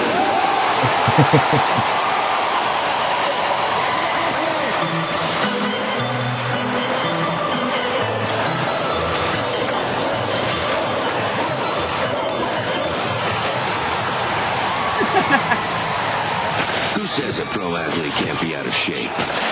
Who says a light beer can't taste great? Amstel Light, the beer drinker's light beer. It was Amstel. I thought it was Labatt for some reason. I don't know why more teams don't do that, though. You know? No. I mean, just fill the goals. That's so funny the way he just backs into it and just stands there. And the fans go wild. Yeah. Vladikov. He doesn't even move. He just stands. Hail Kangarooster. And Hail, I know it. It's not a game I know either. A name I know. So welcome to the show. Welcome, buddy. He's also on the Rumble side. I think he's from your chat, isn't he, huh? You know it? All right. Yeah, you know it. He's 2001 Hell 9000 in the Rumble side. Oh, Fat Steven's over there. He's coming to visit because Hoff's here, yeah. Fat Steven's he's a good guy. He's a boss. Fat Steven was in the Rumble. Yep. 70s is the green coconut. Kind of, yeah. So, so TZ Burton was mentioned over in the Rumble side about the Seattle Thunderbirds. Yeah, I haven't really been paying too much attention since Kamloops went out, but the Seattle Thunderbirds did win the WHL championship, so well played to them. I think they won it fairly handily. Second consecutive year they've been there. Yeah, so well done to them. I mean, obviously it's Seattle, so that trophy will be stolen and probably melted down for nefarious purposes, drug taking and whatever. I don't know. It'll be taken directly to the Chaz zone. That's right, the chat. So well done, Seattle, though. And they had, they've got the Arizona Coyotes prospect Dylan Gunther playing for them. So he's one probably weren't wondering where he's going to end up next year. He just played in a bigger arena for this. Right. He's going to play for his home team next year. But congratulations to Seattle Thunderbirds. Other hockey is going on. We're actually going to show a clip later from the International Hockey Federation competition that's going on. It's not a very nice clip, clip, going on, aren't they? but it's a clip. There's a few things going on, but in fact, we'll do that now. So there was the IIHF Worlds are going on right now. A lot of NHL players involved because their teams have got nothing better to do right now. And there was rub it in. There was a really, this is bad actually, this is serious. This is one of the, if you look at this is one of the worst offenses I've seen in hockey for a long time. That is beyond dirty. That is egregiously awful when you know exactly what you're doing. I'm sorry, Joe. You're lucky that's all the reaction you got. They're battling back and forth, and then the last. That was Canadian Joe Villano, who's a Red Wings player. I missed it. What was it? It's right at the beginning. He tries to step on the guy's leg with the blade of his skate. Yeah, it's right at the beginning. There's so much going on I couldn't see exactly. Right at the beginning, so watch very closely just as it starts. Bang. Yeah, that's dirty. That's dirty. He puts he stomps right in the guy's ankle almost. Yeah, that's dirty. That's assault, brother. Yeah. It's and they say Canadians are the nice ones. So we know how sharp those blades are. Oh yeah, that's bad. Now I actually don't know what happened to him after that. Me neither. I don't know. We saw the clip, and it was what was the Twitter label on it? I'm the first guy who's ever intentionally tried to cut off somebody's leg during a game. That's right. Yeah. So pretty bad. I mean, that's horrible. I just don't do that shit, you know. It's no. If that had been in the playoffs, Toronto would have seen nothing wrong with that. They would have gone to the Toronto for review, and they would have went, "I see nothing." And there'd have been no meeting the next day. It'd be like Westworld. I don't see anything. I see nothing here. I see nothing. That's right. Yeah, like Jeffrey. What's his name? Jeffrey, right? And Smokey's saying the dude that got stomped got the minor for roughing, for the retaliation. I know, and we've got a Shoresy clip for that. Oh, we do. Do you have the retaliation? Oh, I've got it. I don't know if I've got it in the uploaded. I might have to go looking for it. Oh no. No, I've got it. Yeah, let's find. But you retaliated. We all know retaliation is not a good thing, and Shoresy is going to tell us all about that. You just give me 1 second. And then his team's going to fold. Talk amongst yourselves. You're fourth in a fourth place, fourth in a fourth team league. Four-team league. Shoresy. How'd you not call that? Yeah. Hang on. Is it the only taken one? Could be. Swampy Twat, Pimple Farmer. We already did that one. The room. Pep Talk. It's not Pep Talk. It's not this one, I don't think. I'll play it anyway. I can't wait to watch you play lately. You're going to play so good. Hey! Who wants to start your team, boys? Keep it up and find out. I'm only taking one of you. It's not this one. I'm only taking one of you. 6 in. I'm only taking one of you. I think I know which one it is. Hang on. So many of them now. Is it Crater Face or Pimple? Not Swampy Twat. It's not Swampy Twat. We already watched it tonight. How do you make that fucking call in a game this tight? It's a fucking one-goal game. It's not this one either. Cut the lid. Fuck Still funny. One more Neutrogena tantrum out of you, get the gate, bud, try me. Whatever. Take your fucking Accutane rage out on me. Horrible call. Sit down, you fucking crater face. It's funny regardless, you know. I mean, hang on, is it? This is fucked. Hey, you know what's fucked, Cora? The amount of times your mom's faked a jellyfish sting to get me to piss on. It's not that Nope, one either. it's just not loaded. It's just not loaded. We had it last week. Fuck you, Shorzy. Fuck you, Corey. Your mom's twat's so swampy, not even Ducks Unlimited will touch her. And we've had that one already. It's the Yeah. one. It would be the very last one I tried to play, wouldn't it? Probably. Pimple Farmer, Roll Up the Rim. Oh God, there's so many of them here. They're all so good as well. It wasn't Pimple Farmer. And Courtney and Tony Nasser just joined the YouTube chat as well. Yeah, what's Hey, up, Courtney, guys. Tony? What the hell? We'll play Pimple Farmer anyway. I've had about enough from the Clear Sill kid. Get in the box, you fucking pimple farmer. You know what? We'll find it later. But we know it's out Yeah. there somewhere. It's out there somewhere. I can go look in the drive while you So go on to the next thing. Yeah, so just it's not Because so the believe it or OH not, we have a whole drive full of these we things. have a drive with hundreds of clips and clearly I've not annotated them correctly. And yet it was there. It was at our fingertips before. So as we say, there's other hockey going on, and one of those is the Ontario Hockey League Championships, the London Knights against the Peterborough Petes. What an exciting name they have, the Peterborough Petes. I wonder who thought of that one. It must have taken weeks to think of that name. Peterborough Petes. But you should never underestimate. I mean, we've seen players arguing with refs, and we've seen players arguing with other officials.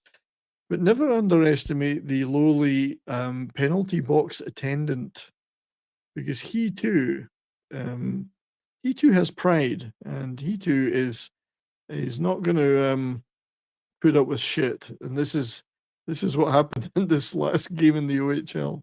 And we have to hold on to this system in this game. Right? So here's how the penalty box. I don't think I've ever seen that before.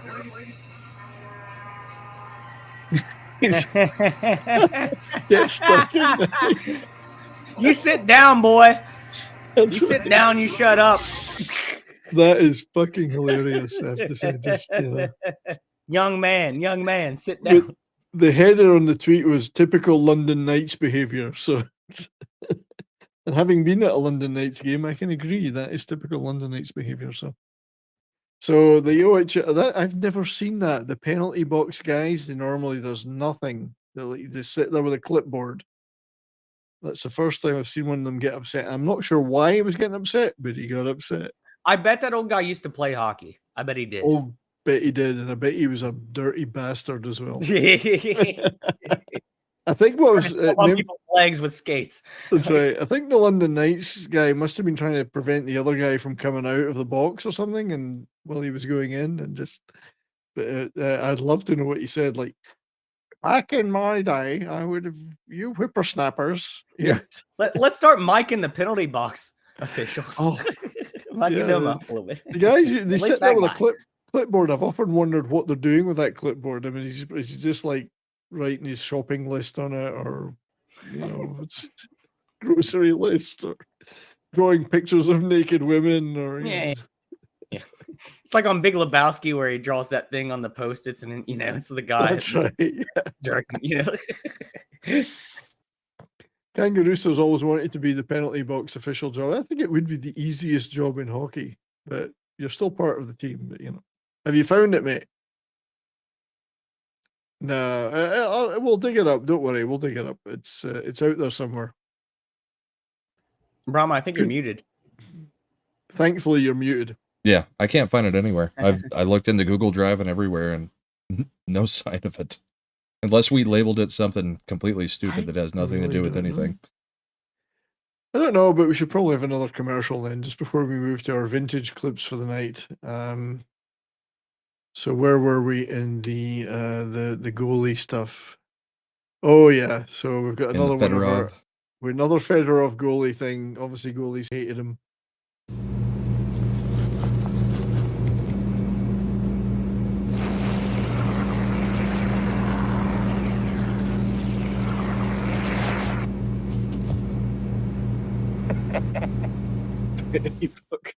So petty. He's got issues. Yeah, and I think there's one last one of those. I gotta find the right one. Fedorov, tailpipe we've had, shaving cream we've had. Courtney's laughing, but it's her goalie that's doing all this crap. That's right. Flyers. One of sorry, mate, didn't mean to do that. One of them was I'm sure one of them was a Blackhawks goalie. So the goalie kept changing, but he's not the smartest of criminals. He'd never let me wear the masks.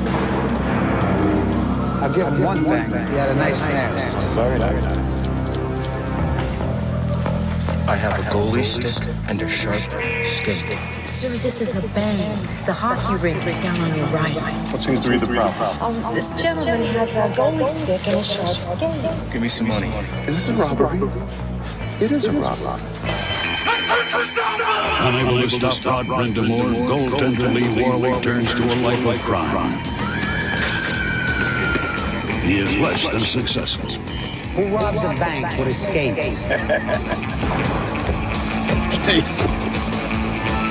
Never get paid. What are you in for? Brindamore. Nice mask. It's not really cut out for prison life. He's a criminal buckhead. He came in so strong, getting out. I couldn't stop him. 6'8". Let me wear the mask. No. Thanks for coming, man. No problem, kid. Speaking of John, Penny for your thoughts. We caught up with some good, hard-nosed policemen. Well, that and his name was on the back of his jersey. Wow. I absolutely I love the fact he plays the first notes of "Oh Canada" on the harmonica. I like that was Gump. What are you in for, Brindamore? Any for your it's thoughts? the same goalie but different player. Instead of Fedorov, it's Brindamore. That was funny. That's a funny one. Yeah, good one. So it's well, it was pretty easy. His name's on the back of his jersey. Right. I like he tried to dump the skate in the trash can before he ran. Dude, the lineup is hilarious. The lineup is he's not cut out for prison life. He can't. He's not a good puck handler. I think there was some subtext there. Some subtext. That was good. But there's Gump makes an appearance. Gump Worsley. That's funny. Twice in one night. Two Gump sightings. Yeah, I like that one. That was a good one. If only we had ads like that. Forrest Gump, yeah. So it's about time we showed some people beating each other up, because there's been no fights of any note in the conference finals. So So let's show from I'll show this one from 2013. For no particular reason except Courtney's here and there's a Flyers player involved. We're going to show this fight. This vintage fight. And he plays for a lot of good ones as well. Here's the option. It is his Rupp and the Rosehill. Rupp with some right. Rosehill trying to counter. Both men have their helmets off. I'd say short but sweet. Played 1 year at the University of Minnesota at Duluth. Fights Michael Rupp, and they get ready. You gotta love it. You gotta love Short but sweet.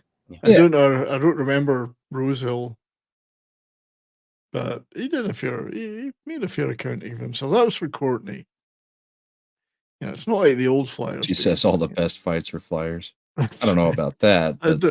Well, I definitely there's don't know quite about a few. because we're about to show a clip from what some people say was the biggest fight or the best fight ever. No, just some people. Oh, this is Probert versus Domi. People say it was a great fight, a perfect fight. Perfect fight. It was a huge. huge, huge fight. Everybody won. Everybody won. There were fine people on both sides.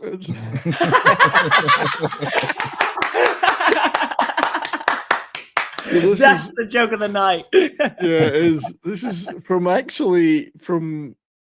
the same day. That last fight was December the 2nd, 2013. This is December 2nd, 1992.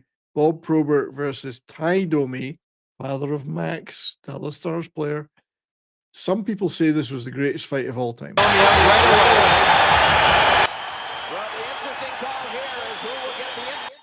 gotta quit for copyright purposes, but Domi started strong, but I think Probert finished well. Well, Domi took 8 punches to the face before he swung his fist. It's amazing he even was able to swing again. But let's They face should it, have he been was hamburger meat by the end of that fight. He was an ugly bugger, though. So let's face it. I mean, that was doing him a favor.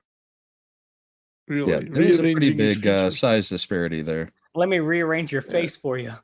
Yeah, I mean, after that, Domi goes around saluting the crowd. So I guess he felt okay. He'd be in concussion crowd- protocol now.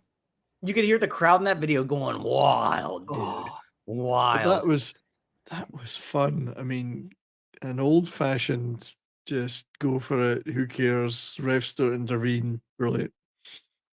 We miss those days. Yep. Is that the best fight we've- ever? Oh, I don't know about that. Maybe one-on-one it ranks up there, but line brawls are still better. They are. I wouldn't put it as the top. I mean, I watched Jody Shelley and Jared Bull fight a lot. You know, I'm biased as a Jackets fan, but that one was intense. It was I'd put it at least in the top 7. One of my favorite fights was a continuation fight.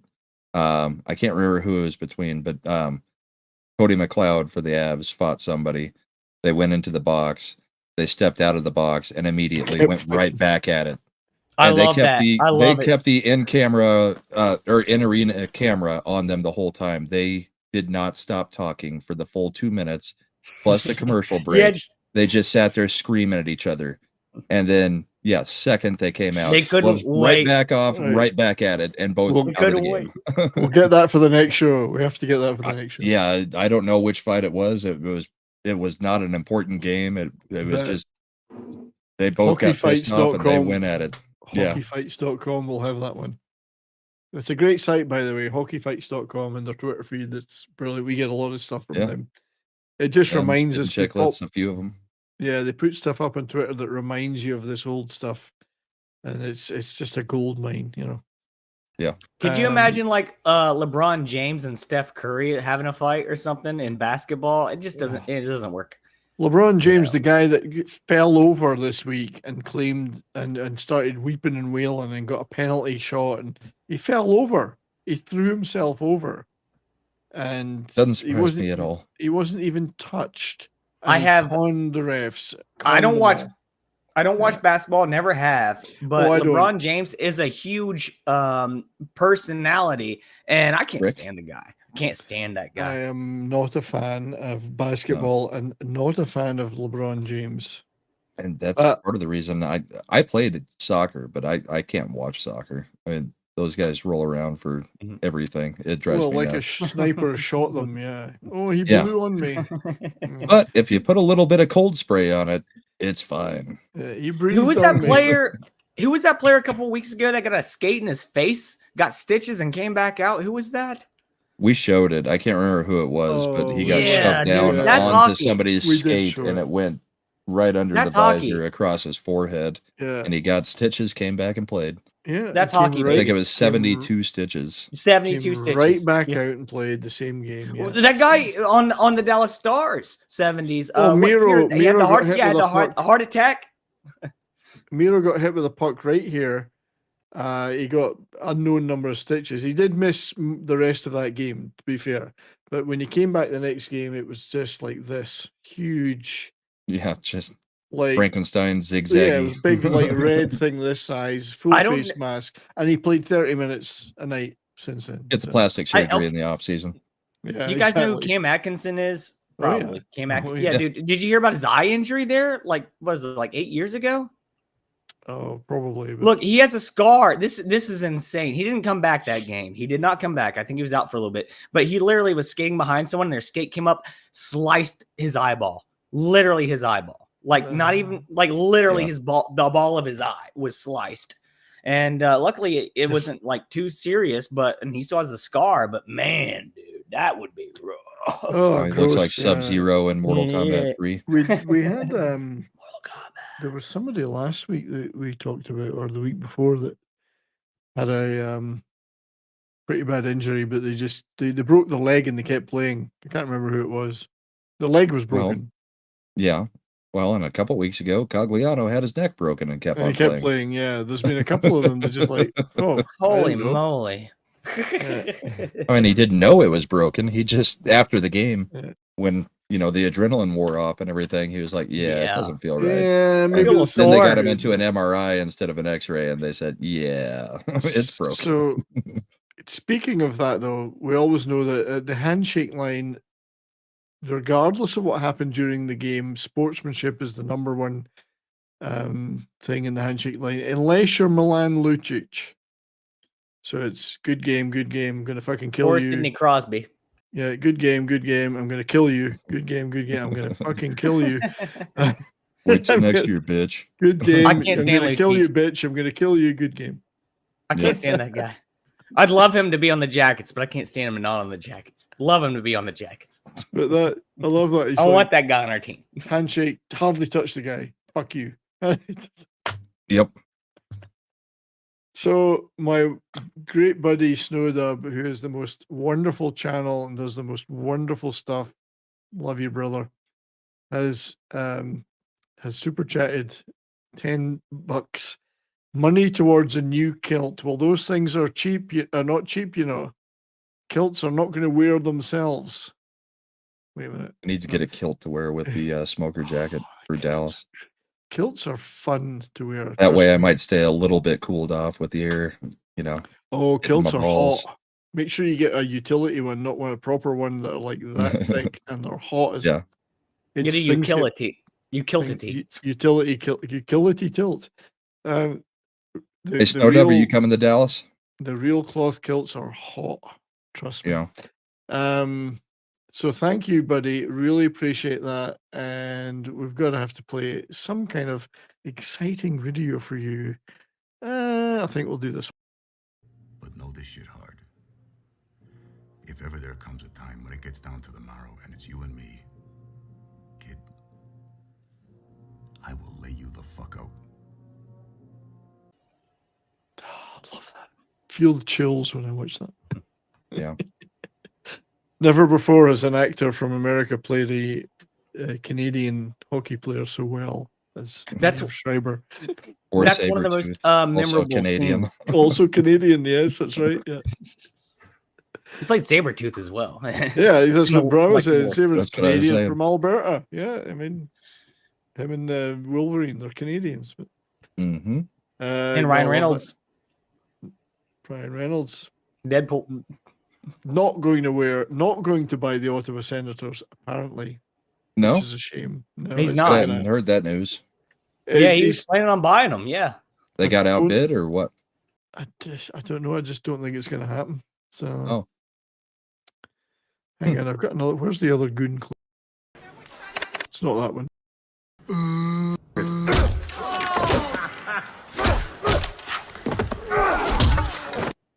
God, I love that movie.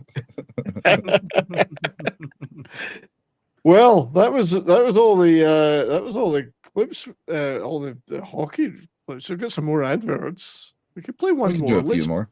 Let's play one more. We've played it before, but it's so good. I think we should play it again. This is and it's Avs related, so we're gonna play that, and it is an advert. Just Pepsi for sponsoring it. So Good practice today, Kale. Thanks, man. Looked like you were playing mini golf out there today. You call that a slap shot? Yeah, I do. I don't. You gonna be able to grow a beard this year, or you going the rugged peach fuzz look? Peach fuzz jokes? Real nice, Gabe. Real nice. What are you doing? This Pepsi Zero sugar bottle is recycling. Not trash. Recycling belongs in the recycling bin. Classic Gabe. Always one step behind. Oh, okay. Yeah. Okay. Do I have to teach you everything? Maybe you should play hopscotch. What? Clearly hockey's not. Or maybe you join a shuffleboard league. What's it like doing everything wrong? Hey, let me see your glove for a second.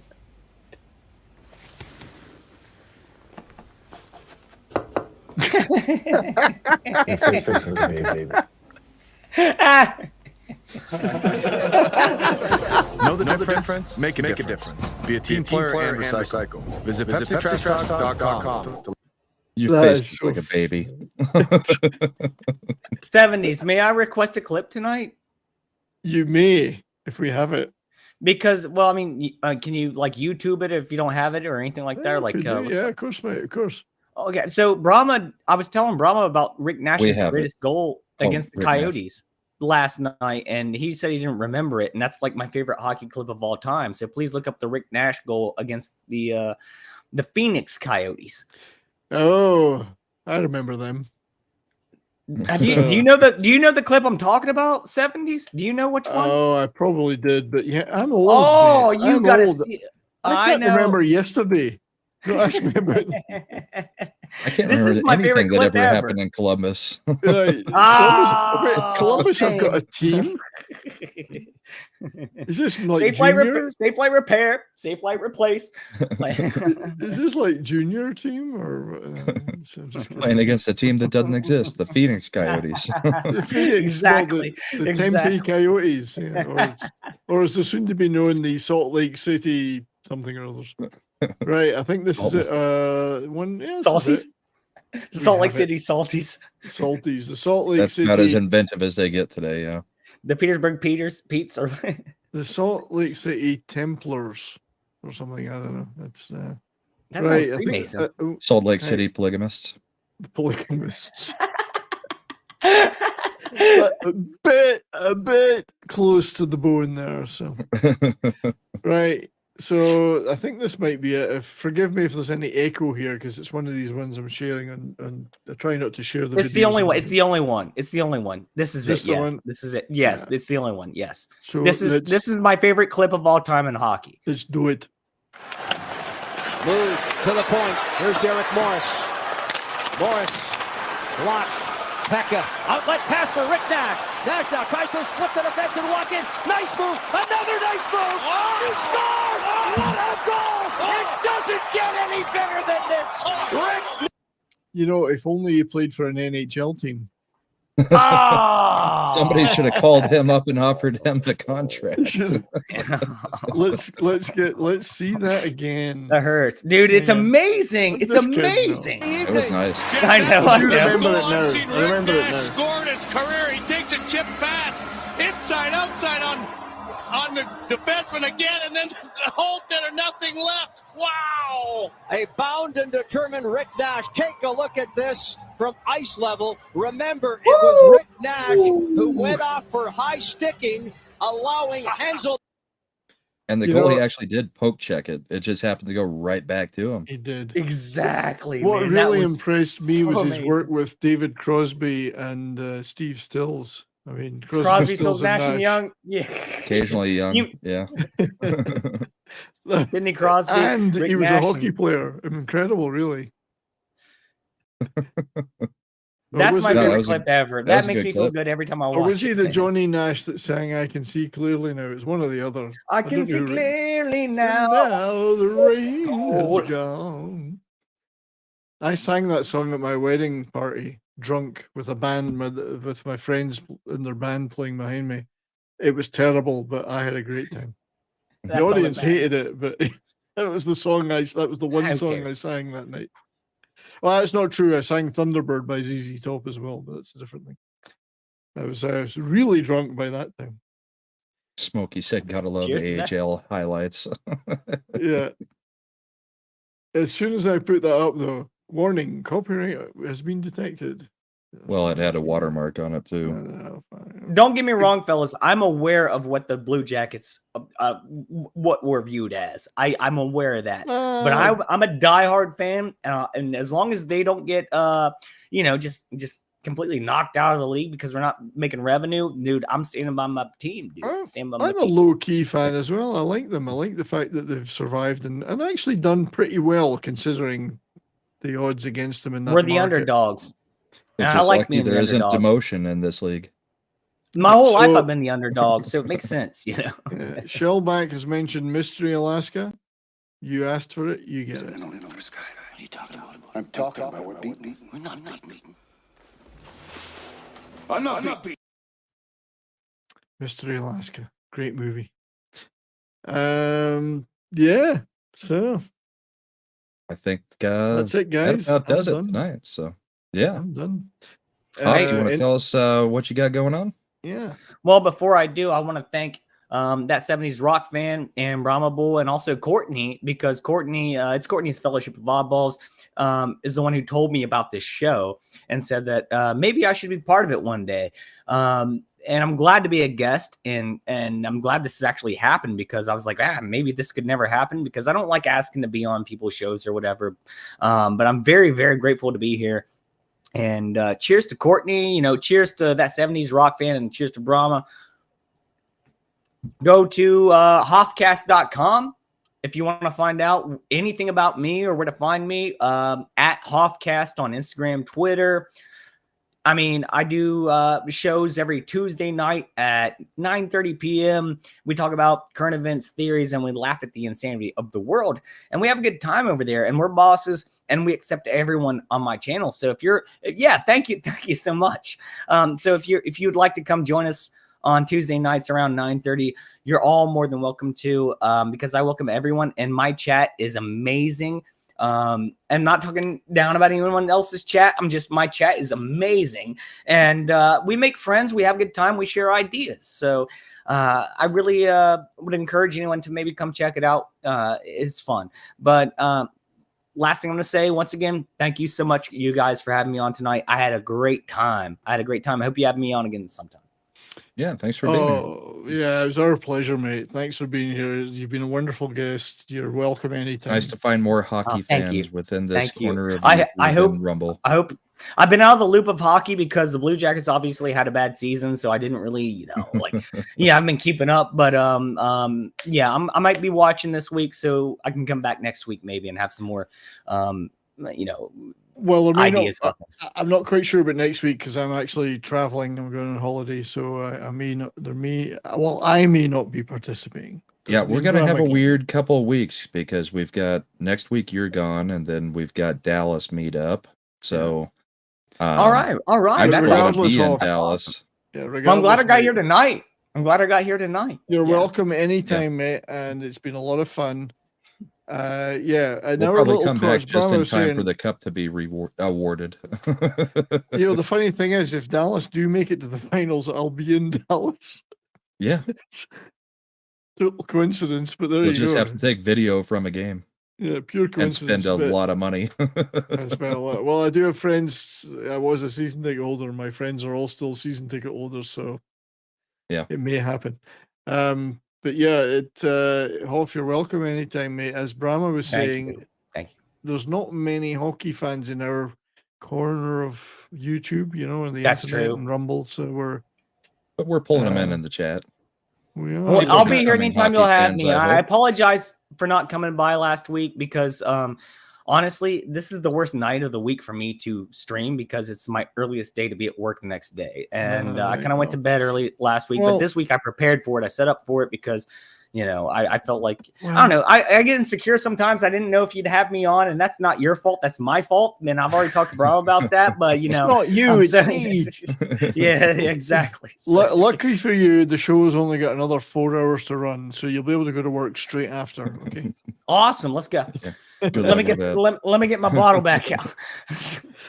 So no, it's been an absolute pleasure, mate. Absolutely. Love it. Love you being here. Thank you. Brahma, my friend, you've had a busy week, but I mean, what's next week look like? Next week looks a little bit quieter. So tomorrow night, late night culture. Monday night, yelling at parked cars. Tuesday night, I may take a night off because I've been going nonstop. I was on Hoff Show last night. Wednesday, I did Fat Steven Seagal's show, and we made me some new channel art for Rumble and YouTube. So check that out. Then back to Thursday night throwdown, and Friday, I don't know. Saturday, we're back. Well, no, we're not back here. So, yeah, it'll be a little bit lighter week, which is good. So, I got another one poured. Yeah, I mean, you've been hitting it pretty hard, burning the candle at both ends.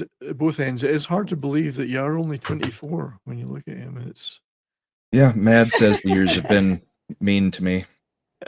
Same age as Courtney, 24. Courtney's always going to be 24. Always going to be a badass bass playing rock chick.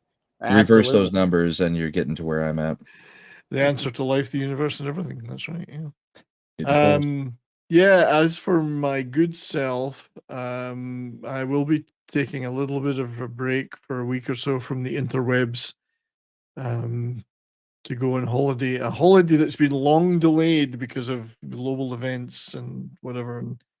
To celebrate our 25th wedding anniversary, my wife and I. So, nice. Not bad for a second time round. Not that we were married twice. I mean, we've both not our second marriage, but makes it easier when the first one didn't go 25 too. It went a lot less. Let's put it that. So we're getting away to somewhere sunny and warm and getting on the road, which will be a lot of fun. I've got a video I'm gonna upload tomorrow, which Rama and Hoff and I were talking about beforehand about the Chinese. Lu. I'm glad you said it, not me. And the remembrance of Earth's Past trilogy, the three-body problem being the first novel.